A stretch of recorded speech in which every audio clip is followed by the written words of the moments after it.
महीना वैन के 800 रुपए बचाने के लिए हम लोगों ने साइकिल से स्कूल जाना चालू कर दिया था। ये हो गई। 4 लौंडे थरथराती ठंड में साइकिल से स्कूल जाते हैं, ब्लेजर, टोपा, मफलर बांध बुंदा के। एक तो ये ब्लेजर बहुत अजीब था हमारे स्कूल का। 2 जेब थी हमारे ब्लेजर में और 2 ही अंदर की साइड थी। हमारे स्कूल वालों को लगा कि बाहर जेब का क्या ही यूज हो सकता है, इसलिए उन लोगों ने बाहर जेब ही नहीं दी।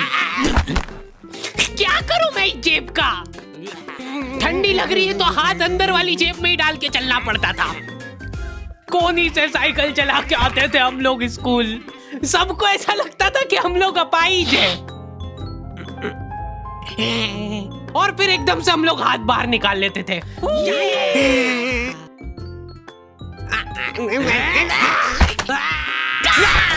मजाक बना के रख दिया डिसेबिलिटी को। अपाहिज लोगों की रिस्पेक्ट कम हो गई थी हमारी वजह से, लेकिन लड़कियां खुश हो गई थी इस इनोवेशन से। उनको लगा था कि ब्रा का खर्चा नहीं करना पड़ेगा, अपना जो भी सामान है उसको एकदम जेंटली इन जेबों के अंदर प्लेस कर देंगे। लेकिन इसमें एक छोटी सी दिक्कत थी। स्कूल वालों ने लड़कियों के ब्लेजर में एक ही जेब रखी थी। तुम लोग नहीं समझोगे कितना मुश्किल होता है एक ही जेब में इतना सारा सामान घुसाना।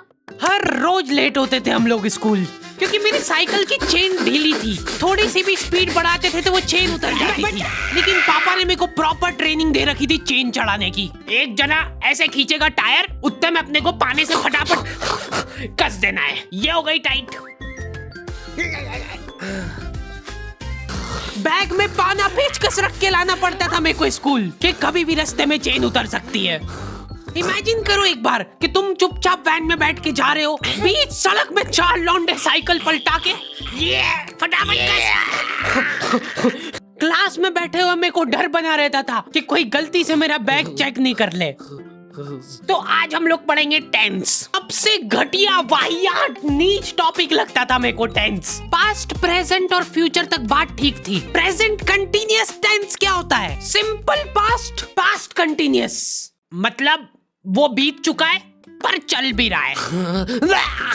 क्या है ये? कितना भी समझ लो इस टॉपिक को, एग्जाम में जाके तुमको अंदाजे से ही सेंटेंस चूज करना पड़ेंगे कि ये सुनने में अच्छा लग रहा है तो यही होगा सही। एग्जाम में इन्विजिलेटर हमको क्वेश्चन पेपर पे कुछ नहीं लिखने देता था।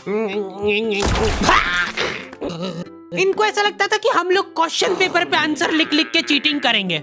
लेकिन हमारी क्लास के बच्चे एडवांस हो गए थे, ये पूरी की पूरी आंसर शीट एक्सचेंज कर लेते थे कि तू लिख के दे, को आता है तो। बोर्ड एग्जाम थी यार हमारी, और हमारे स्कूल वाले बोर्ड एग्जाम को बहुत सीरियसली लेते थे। अलकायदा टाइप ट्रेनिंग मिली थी हम लोगों को। एग्जाम देते हुए कहीं से भी बॉम्ब गिर सकता है, लेकिन तुम्हारे हाथ नहीं रुकना चाहिए, चाहे तुमको क्वेश्चन आता हो या ना, कुछ न कुछ लिख के ही आना है। हमारा एक ही मकसद होना चाहिए, आंसर शीट भरना। नहीं आए तो अभी कुछ भी लिख के आ जाओ। मेरे को ये नहीं समझ आता कि मैं कुछ भी कैसे लिख के आ जाऊं, मेरे को आता ही नहीं है, क्या लिखूं मैं? एक तो हमको इतना डरा धमका के भेजा गया था ना सेंटर पे, मैं नर्वसनेस में जाके अपना नाम भूल गया वहाँ पे। इन्विजिलेटर ने नाम पूछा, मैं सोच रहा हूँ क्या हो सकता है बेटा, नाम तुम्हारा। 2 मिनट। हाँ हेलो मम्मी, मेरा नाम क्या है? बोर्ड एग्जाम के नाम पे इतना डरा दिया था ना स्कूल वालों ने हमको, अच्छों का मुंह निकल जाता है टट्टी के साथ मिक्स होके। तुम लोगों का एक सेंटर आएगा जिसके चारों तरफ सैनिक तैनात रहेंगे। बिना एडमिट कार्ड के वहाँ पे आसपास भी भटकते हुए मत दिख जाना, जिंदा जला देंगे वो लोग। और अगर चीटिंग करते हुए पकड़ा गए तो ना तो तुम हमको जानते हो ना हम तुमको जानते हैं। हम लोग एग्जाम वाले दिन सेंटर पहुंचे तो बच्चों से ज्यादा सिक्योरिटी थी वहाँ पे। आज तक इतनी सिक्योरिटी मैंने एयरपोर्ट पे भी नहीं देखी थी। आर्मी वगैरह खड़ी थी वहाँ पे टैंक लेके। वो सिक्योरिटी वाले एक एक रबड़ का रैपर निकाल के देख रहे थे कि उसके पीछे तो नहीं लिख के लाया कुछ। क्या लिख लूंगा मैं इतनी सी जगह में? लिख भी लिया तो मेरे को ही समझ नहीं आएगा कि क्या लिखा है। कुछ चीजों का मेरे को लॉजिक ही समझ नहीं आया था कि तुम नंबर वाली घड़ी पहन के नहीं जा सकते हो, पहनना है तो कांटे वाली पहनो। उनको शायद शक हो गया था कि ये सारे लोग एक साथ कोऑर्डिनेशन करके बम नहीं फोड़ दे। उधर एक बच्चे की घड़ी का अलार्म बज गया और वो बजता भी बॉम्ब के टाइमर जैसा है। अलकायदा जिंदाबाद। जिस पाउच में तुम सामान ला रहे हो वो भी ट्रांसपेरेंट होना चाहिए। मेरे बैग में से इनको 12 पेचकस मिले थे, क्या जवाब दूं मैं इसका कि क्या यूज में आते हैं ये?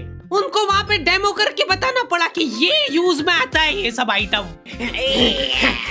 फिर बाकी बच्चों ने भी कंफर्म करा कि हाँ देखा तो है हमने इनको रास्ते में ये हरकत करते हुए। ये सब देख के उन्होंने मेरे पाने पेचकस तो हाथों हाथ नाली में फेंक दिए थे। हमारे एक साथी की जेब में से ड्रग्स बरामद हो गए थे। अरे ड्रग्स नहीं है, ये इनहेलर है। इसको ऐसे सूंघते हैं, नाक बंद होती है तो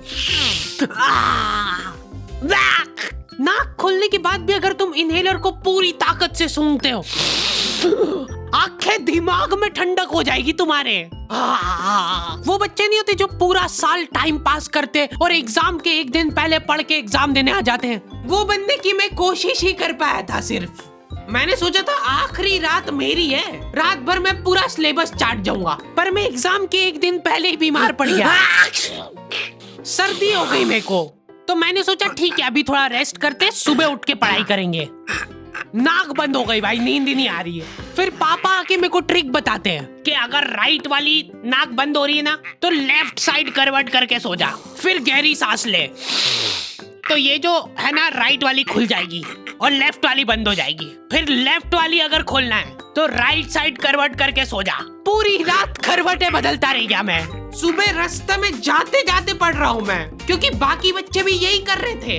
बच्चों को लग रहा है कि भाई जितना हम लोग साल भर में नहीं पढ़े उतना हम लोग रास्ते में जाते हुए पढ़ लेंगे।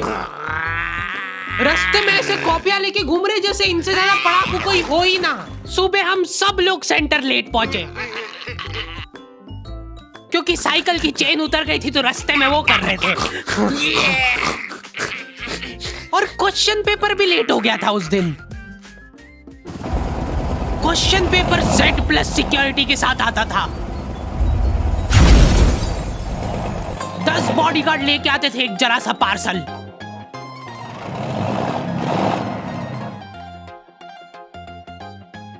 और फिर देने के बाद बोलते थे ये असली पार्सल नहीं है। असली नहीं है तो जोर से भी बोल सकते हो, ये असली पार्सल नहीं है। ये लोग पता नहीं किसी को तो गुमराह करने की कोशिश कर रहे थे। इनको डाउट था कि इतनी सिक्योरिटी के बाद भी कोई पेपर चोरी कर लेगा, तो ये लोग इतनी सिक्योरिटी में नकली पेपर लेके आए। असली पेपर तो एक और बॉडीगार्ड नाले में तैरता हुआ लेके आ रहा है। ये पाने पेचकस किसने डाले नाली में? ये लो। मजाक कर रहे थे हम तो, यही है असली क्वेश्चन पेपर। जाओ बांट दो फटाफट।